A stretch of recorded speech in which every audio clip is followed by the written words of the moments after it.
Hi hello sweeties, welcome to my story world. Sita గారు, నేను చాలా లావుగా ఉంటాను కదా, నన్ను చూస్తే ఏ అమ్మాయి యాక్సెప్ట్ చేయదు కదా అని రామ్ అన్నాడు. టాపిక్తో సంబంధం లేకుండా మాట్లాడడంతో సీతకి అర్థం కాకపోయినా తను మాట్లాడింది అస్సలు నచ్చక, ఏం మాట్లాడుతున్నావు రామ్, ఇప్పుడు లావు గురించి టాపిక్ ఎందుకు, అసలు నేను ఓకే చేయడానికి లావు ఒక కారణమా? ముందు వాళ్ళు నిన్ను లావు కారణంగా చూపించి రిజెక్ట్ చేశారేమో నాకు తెలియదు, కానీ వాళ్ళకి అదృష్టం లేదు. నువ్వు చాలా చాలా మంచివాడివి రామ్. ఏ అమ్మాయిని అయినా సరే బాగా చూసుకుంటావు, సుఖపెడతావు.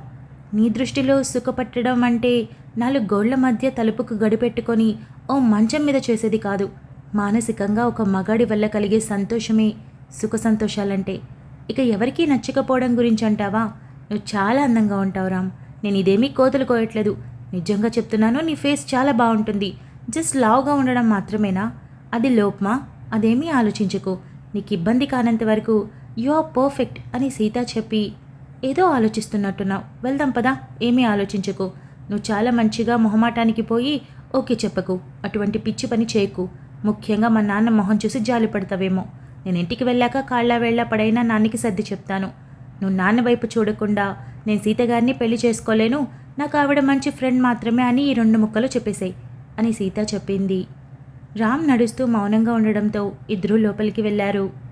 ఇద్దరూ రావడం చూసిన వెంకటేశ్వర్లకి కాస్త కంగారుగానే ఉన్నా దాన్ని కనిపించకుండా మౌనంగా కూర్చొని ఉన్నాడు.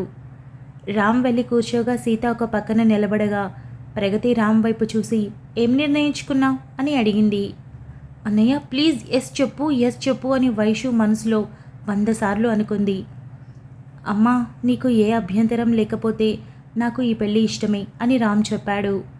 సీత షాక్ అయి, రామ్ ఏం మాట్లాడుతున్నావు అని అందరూ ఉన్నారనే విషయం పూర్తిగా మర్చిపోయి అడిగింది. నేను నిజంగానే చెప్తున్నాను సీతగారు, మీరు నాకు చాలా బాగా నచ్చారు. నేను మీ మాటలు, మీ అందం ఇవేవి చూసి చెప్పట్లేదు, మీ గుణం చూసి చెప్తున్నాను. నాకు మీరు నచ్చారు. ఈరోజే కాదు, దగ్గర సంవత్సరం అవుతుంది. ఆ రోజు పెళ్లి చూపుల్లోనే నచ్చారు.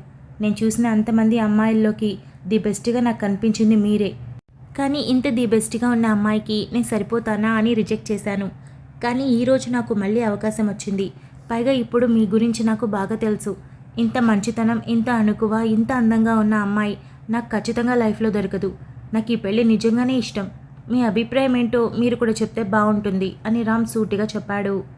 సీతకి కన్నీళ్లు వచ్చేస్తుంటే మరోపక్క కోపంతో, అబద్ధాలు చెప్పుకు రామ్, నీకు నా గురించి మొత్తం తెలుసు కదా, ఎందుకు పెళ్లి చేసుకోవాలనుకుంటున్నావు? జాలి పడుతున్నావా నా మీద అని సీత అడిగింది.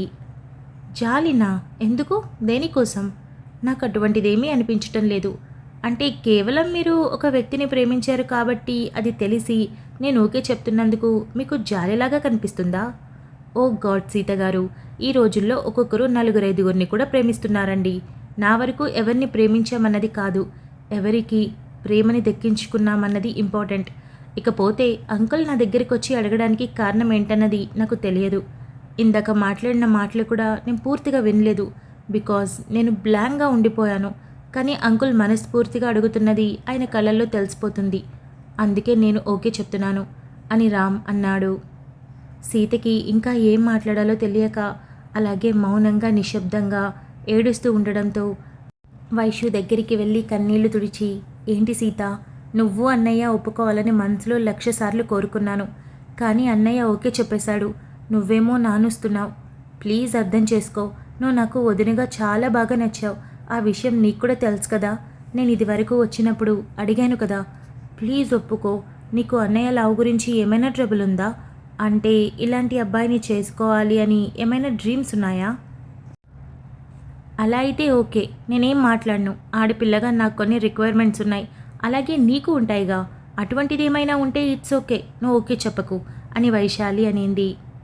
సీత, నాకు కూడా ఈ సంబంధం ఇష్టమే. కారణం నీ మీద జాలిపడాల్సిన అవసరం నాకు లేదు. నేను ఓకే చెప్పడానికి రీజన్ వేరే ఉంది. నేను రామ్కి ఇప్పటి వరకు ఏ సంబంధం చూసినా ఏదో ఒక పిల్లని కట్టబెట్టేద్దామని అనుకోలేదు. ఆ సంబంధం చాలా మంచిదైతేనే ఆ ఇంటికి గడప తొక్కుతాను నేను. అలానే మీ ఇంటికి కూడా వచ్చాను. నేను చూసిన సంబంధాల్లో రామ్ చెప్పినట్టు ది బెస్ట్గా నాకు నువ్వే కనిపించావు. ఎందుకో నువ్వు ఆ రోజు రామ్ని యాక్సెప్ట్ చేస్తావనిపించింది. కానీ విచిత్రంగా రామ్ రిజెక్ట్ చేయడం నేను తట్టుకోలేకపోయాను. చాలా కోపం వచ్చింది. ఇప్పుడు కూడా నేను ఆ గుణగుణాలు చూసే ఓకే చెప్తున్నాను. ఇక ప్రేమించడం సంగతి అంటావా? నువ్వు జస్ట్ ప్రేమించావు. మా ఆయన ముందు పెళ్లి కూడా చేసుకున్నాడు. రామ్ని కన్న తర్వాత నన్ను చేసుకున్నాడు. నీ లైఫ్లోకి ఒక పర్సన్ వచ్చాడు, కానీ ప్రేమని పంచకుండా వెళ్ళిపోయాడు. కానీ ఈయన విషయంలో అలా కాదు. ఆయన మనసులో ఒక మనిషి రావడమే కాకుండా తన సర్వస్వాన్ని పంచింది. తన జ్ఞాపకాన్ని ఈయన దగ్గర వదిలి వెళ్ళిపోయింది. అందుకని ఈయన లైఫ్లో మూవ్ ఆన్ అవ్వకుండా అలాగే ఉండిపోయాడా? నన్ను పెళ్లి చేసుకున్నాడు. ఆయన భార్యని జ్ఞాపకాల్లో దాచుకొని నన్ను ఆయన జీవితంగా మలుచుకున్నారు. జీవితం అంటే అంతే. బయట చాలామంది ఎవరిని ప్రేమించట్లేదు, నేను నిజాయితీగా ఉన్నాను అంటున్నారేమో. మనసులో ఒకరి మీద ఒక్కసారైనా ఇష్టం కలిగి ఉంటుంది, కానీ దాన్ని ఆపుకొని ఉంటారు. ఇక్కడ ఎవరు అంత పతివ్రతలు లేరు. మనసులో మనం ఒక క్షణం తప్పుగా అనుకున్నా మన మనసు మనము చెడిపోయినట్టే. కానీ అదంతా ఇష్టం సీత. ప్రేమ బాధ్యత వేరు, ఇష్టం వేరు. ఆ ప్రేమ కూడా పెళ్లికి ముందు ఒక వ్యక్తిని ప్రేమించడంలో వస్తుంది కదా. అది నిజమైన ప్రేమ కాదు. ఒకవేళ ప్రేమించి నిజాయితీగా పెళ్లి చేసుకున్నా సరే, పెళ్లికి ముందు ప్రేమ ప్రేమనే కాదు. పెళ్లి తర్వాత బాధ్యతలతో కూడిన ప్రేమ కలుగుతుంది చూడు, అది నిజమైన ప్రేమ. 24 గంటలు మనతో లేకపోయినా ఆ మనిషి నావాడే కదా అని అనుకుంటాను చూడు, అది ప్రేమ. నీకోసం ముందు మాటలు చెప్పినట్టు కోటాను కోట్లు తెచ్చి ఇవ్వకపోయినా ప్రేమగా 10 రూపాయలు తెచ్చినా సర్దుకొని కాపురం చేస్తామే, అదే ప్రేమ. ఇదంతా మీకు ఇప్పుడు అర్థం కాదు, ఒక వయసు వచ్చాక తెలుస్తుంది. అప్పుడు నువ్వే అంటావు, అయ్యో ఆ రోజు ఆ వ్యక్తి కోసం నేను ఏడ్చానే అనవసరంగా కదా అని నవ్వుకుంటావు. తొందర ఏం లేదు, ఆలోచించి నిర్ణయం తీసుకో. ఇక్కడ ఎవరు ఎవరికి ఇష్టం లేకుండా ఏమీ చేయలేరు.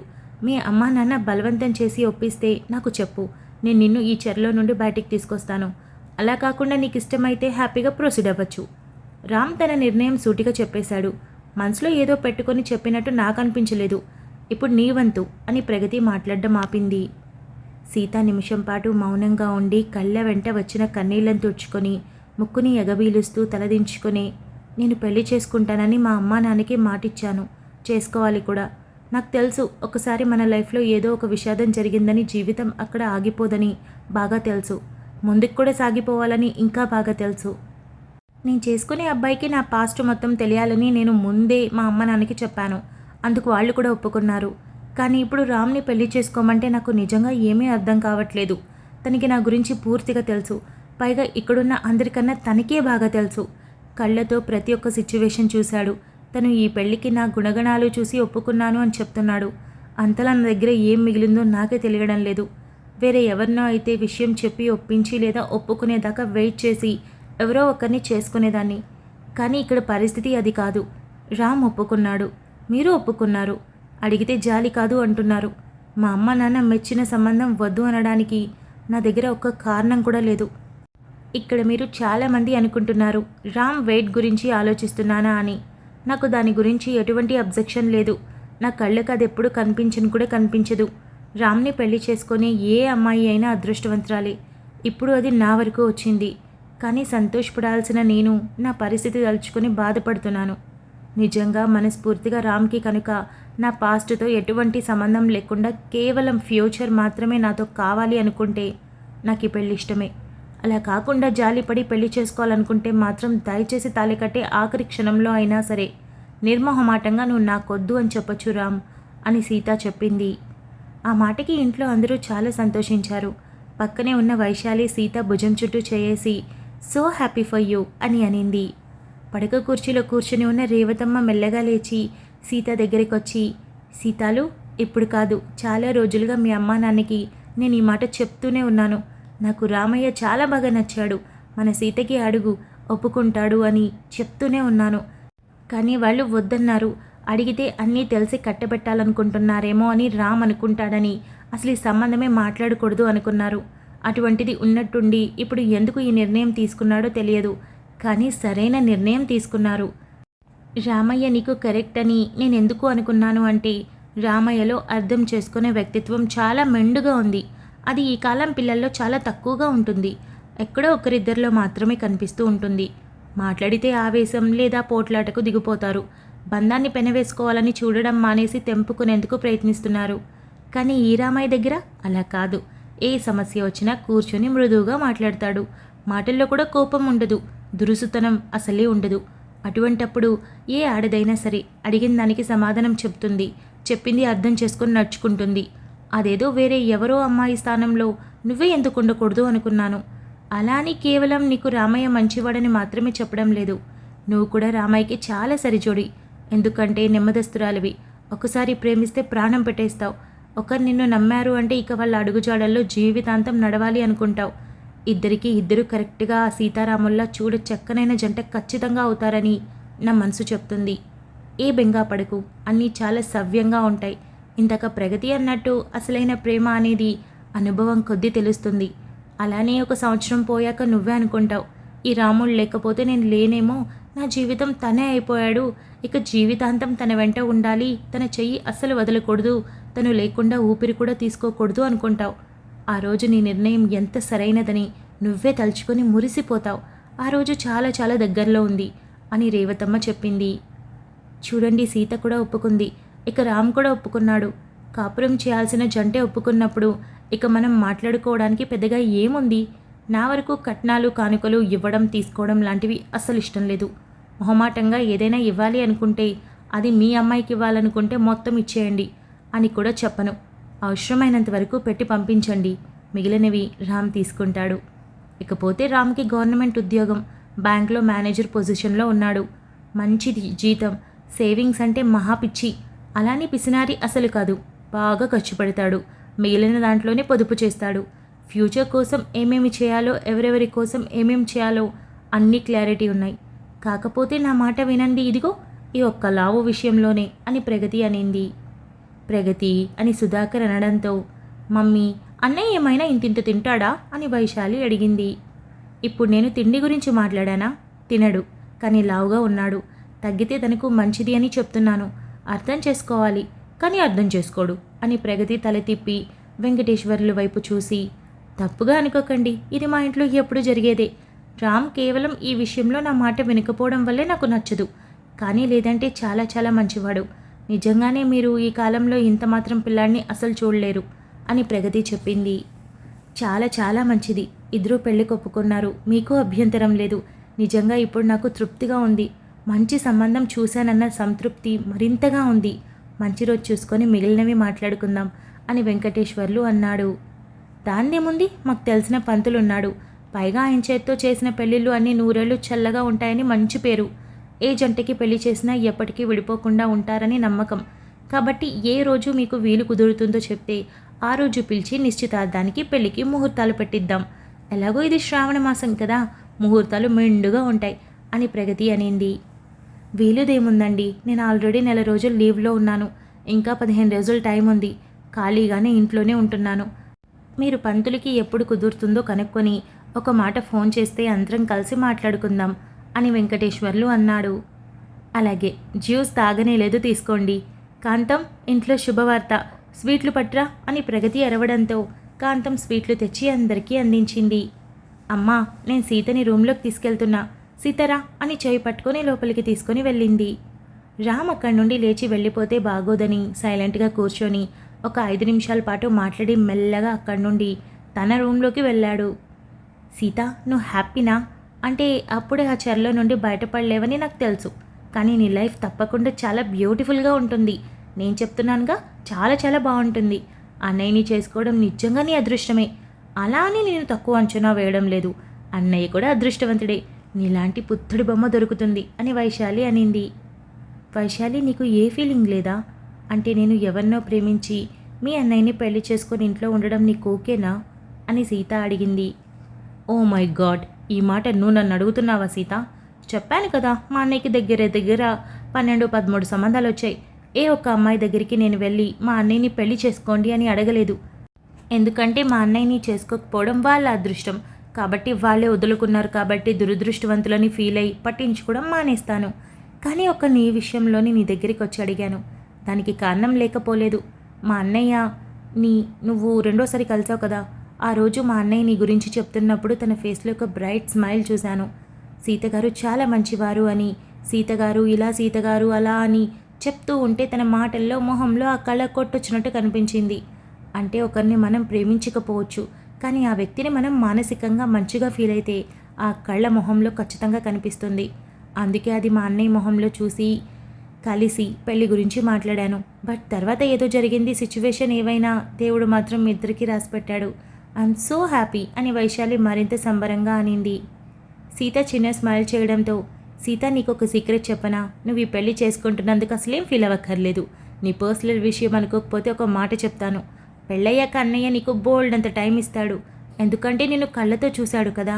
నీ మనసు మునిపట్ల మారిపోవాలి, నువ్వు కూడా అలానే ఉండిపోవాలి. అప్పటి వరకు అన్నయ్య నీకు ఖచ్చితంగా టైం ఇస్తాడు, చూస్తూ ఉండు. ఎందుకంటే అక్కడ ఉంది మా అన్నయ్య. అమ్మాయిని చూడగానే లాగే మీద పడి దరిద్రంగా బిహేవ్ చేసే టైప్ కాదు. అమ్మాయి తనకు తానుగా ఇష్టపడి పిలిచే వరకు వెయిట్ చేసి వెళ్తాడు. అలాంటి క్యారెక్టర్ అన్నయ్యది. సో నువ్వు చాలా రిలాక్స్గా పెళ్ళిని ఎంజాయ్ చేయి. రోజులు దగ్గర పడుతున్నాయి కదా, అయ్యయ్యో ఏం జరుగుతుందో అని టెన్షన్ తీసుకోకు, ఓకేనా అని వైశాలి చెప్తూ ఉండగానే సీత వైశాలిని హక్ చేసుకుంది. Thank you so much for listening guys. Update నచ్చినట్టయితే లైక్ చేయండి, షేర్ చేయండి, కమెంట్ చేయండి, అలానే సబ్స్క్రైబ్ చేసుకోండి. వచ్చేసాను ముచ్చట్లకి. ఈ అప్డేట్ ఎలా అనిపించిందో కమెంట్ చేయండి. యాక్చువల్లీ వరుణ్ స్టోరీ రావాలి, బట్ అందరూ ఇదే అడిగారని మోస్ట్లీ ఇదే అడిగారు.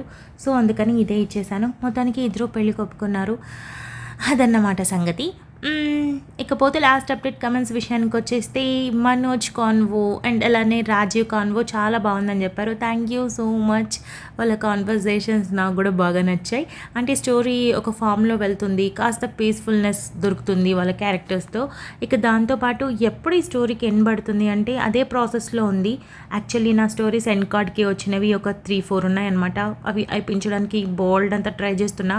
ఒక స్టోరీ ఈ రోజుతో ఎండ్ అయిపోతుంది. సో ఇక రేపటి నుంచి డాన్ పాప మీద కాన్సన్ట్రేషన్ చేసి ఒక 4 డేస్లో కంపల్సరీ అయిపించేస్తాను. ఇక్కడ మీకు అప్డేట్స్ కూడా ఫాస్ట్గానే ఇచ్చేస్తాను. అదన్నమాట విషయం. ఇంకా డాన్ పాప అయిపోతే అంటే కొత్త స్టోరీస్ రాయాలని నాకు బాగా ఉత్సాహంగా ఉందన్నమాట. వాటి కోసం ఇవి తొందరగా అయిపిస్తున్నాను. డాన్ పాప అయిపోతుంది, చాలా త్వరగా అయిపోతుంది. సో అది మాత్రమే చెప్పగలను. అంటే ఈ మంత్ ఎండ్కి అయిపోతుంది. ఈ 15 డేస్ ఉంది కదా, ఇంకా ఈ 15 డేస్లో నేను డే బై డే ఇచ్చినా కూడా అంతే, మంత్ ఎండ్కి కంపల్సరీ అయిపోతుంది. అదన్నమాట విషయం. ఇక ఈ అప్డేట్ ఎలా ఉందో కమెంట్ చేయండి. మనం సాయంత్రం వరుణ్ అండ్ భూమితో కలుసుకుందాం. అంతవరకు keep smiling, stay healthy, bye guys.